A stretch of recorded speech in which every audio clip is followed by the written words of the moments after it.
જામનગરમાં લોકમેળાને લઈને તંત્ર દ્વારા તડામાર તૈયારીઓ. શ્રાવણી લોકમેળાને લઈને સ્થાનિક તંત્ર દ્વારા તડામાર તૈયારીઓ. મ્યુનિસિપલ કમિશનર અને એસપીએ સ્થળની મુલાકાત લીધી. દર વર્ષે પ્રદર્શન ગ્રાઉન્ડ ખાતે યોજાય છે લોકમેળો. પ્રદર્શન ગ્રાઉન્ડના અડધા ભાગમાં હંગામી એસટી બસ સ્ટેન્ડને લઈને પડકારો.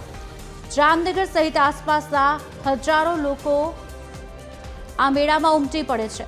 લોકોને મેળામાં હાલાકી ન પડે તે માટે તંત્ર દોડતું થયું. મેળામાં કોઈ દુર્ઘટના ન સર્જાય તે માટે તંત્રની તકેદારી પણ શરૂ.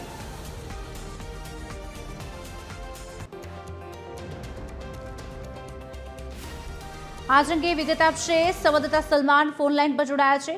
સલમાન, શું વિગતો?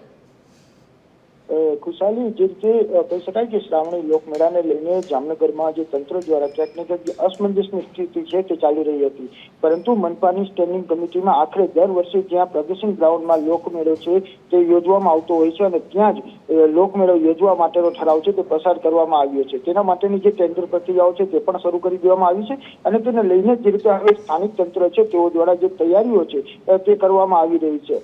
આજે જામનગરના મ્યુનિસિપલ કમિશનર, જિલ્લા પોલીસ વડા સહિતના અધિકારીઓ છે તેઓ દ્વારા જે આ પ્રદર્શન ગ્રાઉન્ડની મુલાકાત છે તે લેવામાં આવી હતી, કારણ કે જે રીતે આ પ્રદર્શન ગ્રાઉન્ડ છે કે જ્યાં જે જામનગર શહેરનું નવું એસટી બસ સ્ટેન્ડ છે તે હાલ નિર્માણ પામી રહ્યું હોય અને તેને લઈને હાલ હંગામી એસટી બસ સ્ટેન્ડ છે તે અડધા પ્રદર્શન ગ્રાઉન્ડમાં છે તે અત્યારે હાલ છે અને તેને લઈને ક્યાંક ને ક્યાંક જે હવે અડધા જ જે પ્રદર્શન ગ્રાઉન્ડના વિભાગમાં જે લોકમેળો યોજવા માટે જે તંત્ર દ્વારા જે કામગીરી છે તે તો કરવામાં આવી રહી છે, પરંતુ જે રીતે જામનગર સહિત હાલારના એટલે કે આસપાસના જિલ્લાઓ હજારો લોકો છે તે દૈનિક ઉમટી પડતા હોય છે મેળામાં અને તેને લઈને લોકોને હાલાકી ન પડે, પાર્કિંગની વ્યવસ્થા રહે અને તેમજ જે રીતે રાઇડ સહિતની જે કહી શકાય કે બાળકો માટેની મનોરંજન માટેની જે તમામ સુવિધાઓ છે તે મળી રહે તે માટે તંત્ર હાલ તો દોડતું છે તે થયું છે.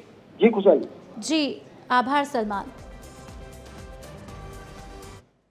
આજરોજ જામનગર શહેરમાં જે મેળો ક્યાં થશે એની જો કોઈ વાત હોય તો અન્નપૂર્ણા ચોકડીની જે ભૂતકાળમાં વાત હતી એ અન્નપૂર્ણા ચોકડીમાં સાઇલ સ્ટ્રાટા બરોબર ન હોવાના કારણે આપણે ત્યાં મેળો નથી કરવાના અને હાલ કોર્પોરેશનની સ્ટેન્ડિંગ કમિટીમાં જે નિર્ણય થયો છે એ મુજબ 10 થી 24 ઓગસ્ટ દરમિયાન પ્રદર્શન ગ્રાઉન્ડ ખાતે થનાર છે મેળો.